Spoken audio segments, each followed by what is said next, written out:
지금 우리가 누리는 일상은 이 사람의 선택에서 시작됐다고 해도 과언이 아니야.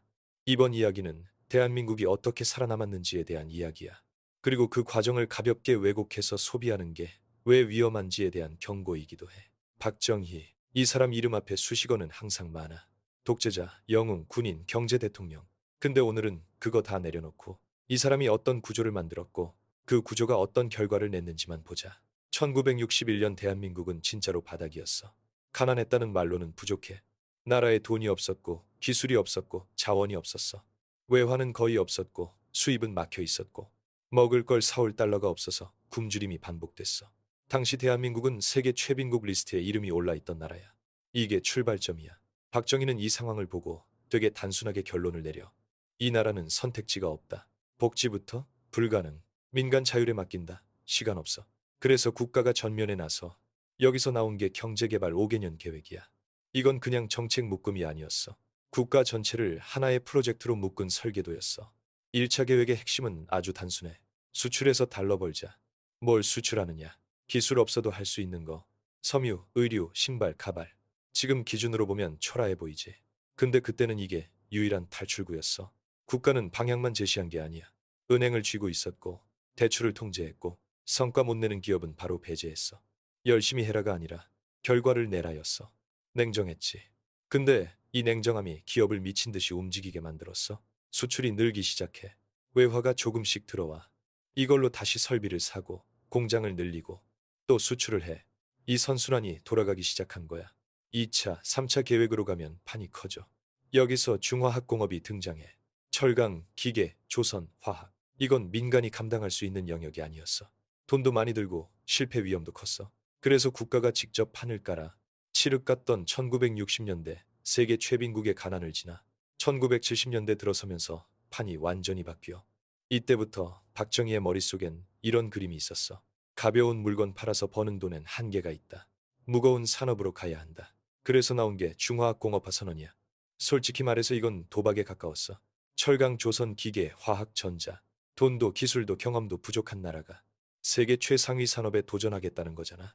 당시 국제사회 반응은 냉담했어. 한국이 배를 만든다고? 자동차를 만든다고? 웃음 섞인 반응이 대부분이었지. 근데 박정희는 이걸 국가 생존 문제로 봤어. 이 산업들을 못 가지면 대한민국은 영원히 하청국가로 남는다고 판단했어. 그래서 또 밀어붙여 외국 차관 끌어오고 일본 서독 기술 들여오고 사람을 해외로 보내 기술을 배워오게 해.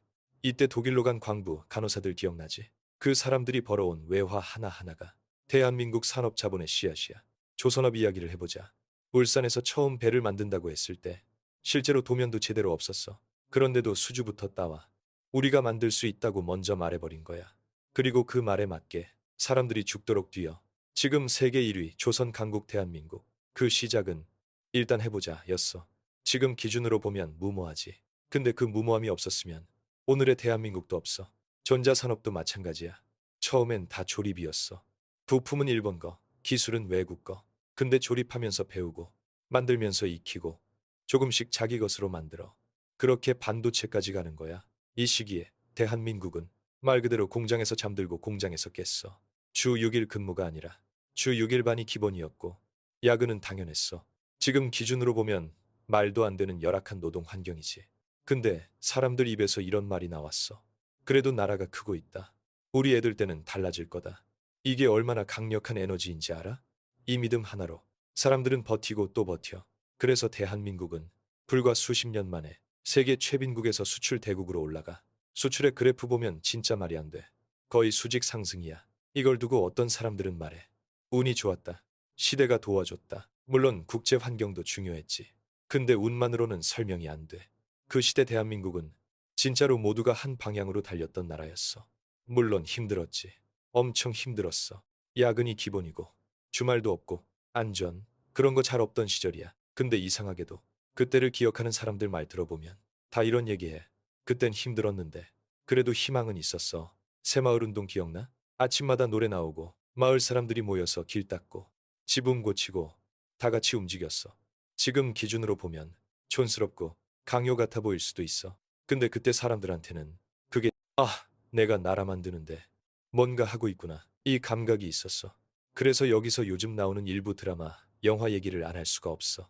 실존 인물을 다루면서 사실과 허구의 경계를 일부러 흐려놓고 자극적인 서사로만 소비하게 만드는 방식. 특히 박정희를 마치 범죄로 나라를 일으킨 인물처럼 인식하게 만드는 전개.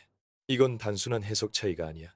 위험한 선동이 될 수 있어. 왜냐하면 그 순간 대한민국의 경제 발전 자체가 음모나 범죄의 결과처럼 보이게 되거든. 그러면 뭐가 사라질까?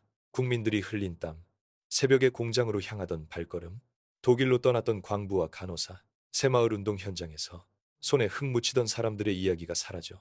역사는 완벽한 인물이 아니라 현실의 선택들로 만들어져. 창작물은 창작물이라고 분명히 말해야 해. 팩트처럼 소비되게 만들면 그건 비판이 아니라 왜곡이야.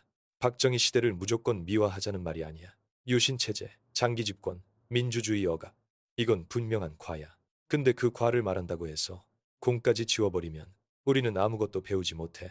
대한민국이 어떻게 일어섰는지, 어떤 선택들이 있었는지, 그 선택의 대가가 무엇이었는지 이걸 입체적으로 봐야 해.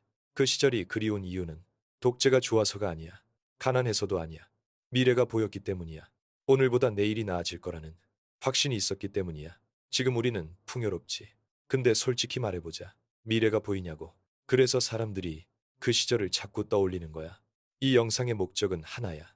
누군가를 신격화하자는 것도 악마화하자는 것도 아니야. 대한민국의 비약적인 발전이 어떤 구조와 어떤 에너지에서 나왔는지 정확히 기억하자는 거야. 그래야 다음 선택을 할 수 있거든.